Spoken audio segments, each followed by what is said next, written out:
அனைவருக்கும் அன்பு வணக்கம். உங்கள் பொன்னான நேரத்தை இந்த வீடியோவை பார்ப்பதற்காக ஒதுக்கியதற்கு நன்றி. வாங்க இன்றைய வீடியோவை பார்க்கலாம். உங்கள் வீட்டில் பள்ளி செல்லும் மாணவர்கள் இருக்கிறார்களா? உடனே நீங்கள் விண்ணப்பிக்கலாம். 12,000 ரூபாய்க்கான ஊக்கத்தொகை கிடைக்கும். இந்த ஊக்கத்தொகையை பெற யார் யாரெல்லாம் விண்ணப்பிக்கலாம், எவ்வாறு விண்ணப்பிக்க வேண்டும், இந்த ஊக்கத்தொகை பெற என்னென்ன தகுதிகள் வேண்டும் என்பதை பற்றி முழுமையாக அறிந்து கொள்ள நம்ம சேனலை சப்ஸ்கிரைப் செய்துவிட்டு இந்த வீடியோவை முழுமையாக பாருங்கள். மத்திய அரசின் தேசிய வருவாய் வழி மற்றும் தகுதி தேர்வு உதவித்தொகை, அதாவது NMMS திட்டம் பொருளாதார ரீதியாக பின்தங்கியுள்ள திறமையான மாணவர்களுக்கு ஆண்டுதோறும் 12,000 ரூபாய் உதவித்தொகையை வழங்குகிறது. இந்த அரிய வாய்ப்பை தமிழக மாணவர்கள் எப்படி பயன்படுத்தி கொள்ளலாம் என்பது குறித்து முழு விவரங்களையும் இப்பொழுது பார்க்கலாம். NMMS தேர்வு மத்திய கல்வி அமைச்சகத்தின் கீழ் நடத்தப்படும் ஒரு முக்கியமான திட்டமாகும். இதன் நோக்கம் 8ஆம் வகுப்பு படித்து வரும் பொருளாதார ரீதியாக பின்தங்கியுள்ள திறமையான மாணவர்கள் 10ஆம் வகுப்பு வரையிலும் தங்கள் படிப்பை தொடர்வதை ஊக்குவிப்பதாகும். இந்த தேர்வில் வெற்றி பெறும் மாணவர்களுக்கு 9ஆம் வகுப்பு முதல் 12ஆம் வகுப்பு வரையில் மாதத்திற்கு 1000 ரூபாய் வீதம் வருடத்திற்கு 12,000 ரூபாய் உதவித்தொகை வழங்கப்படுகிறது. 4 ஆண்டுகளுக்கு மொத்தம் 48,000 ரூபாய் உதவித்தொகையை பெற முடியும்.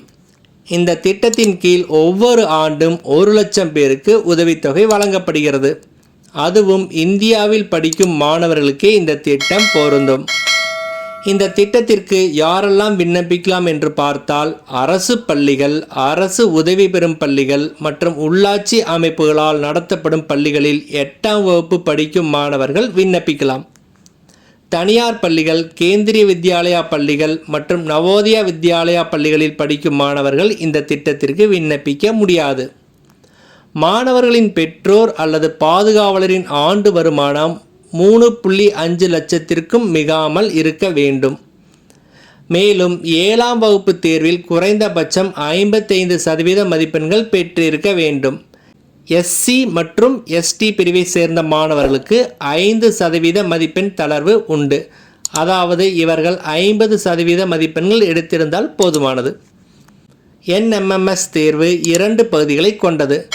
மனத்திறன் தேர்வு, அதாவது MAT, மற்றும் கல்வித்திறன் தேர்வு SAT என இருவகைப்படும். MAT தேர்வில் பகுத்தறியும் திறன், எண் தொடர்கள், படத்தொடர்கள் போன்ற கேள்விகள் இடம்பெறும். SAT தேர்வில் 7ஆம் வகுப்பு மற்றும் 8ஆம் வகுப்பு அறிவியல், சமூக அறிவியல் மற்றும் கணித பாடங்களிலிருந்து கேள்விகள் கேட்கப்படும். விண்ணப்ப செயல்முறை மற்றும் தேர்வு தேதி குறித்த அறிவிப்புகள் பொதுவாக அக்டோபர் அல்லது நவம்பர் மாதங்களில் வெளியாகும். தமிழக பள்ளிக்கல்வித்துறை மூலம் இந்த தேர்வு நடத்தப்படுகிறது. ஆர்வமுள்ள மற்றும் தகுதியுள்ள மாணவர்கள் தங்களது பள்ளி ஆசிரியர்களை தொடர்பு கொண்டு மேலும் கூடுதல் தகவல்களை பெற்று இந்த அரிய வாய்ப்பை பயன்படுத்தி பயனடையலாம். இந்த வீடியோவானது உங்களுக்கு சிறிதளவேனும் பயனுள்ளதாக இருந்திருந்தால் எங்களுக்கு மகிழ்ச்சியே. அனைவருக்கும் நன்றி, வணக்கம்.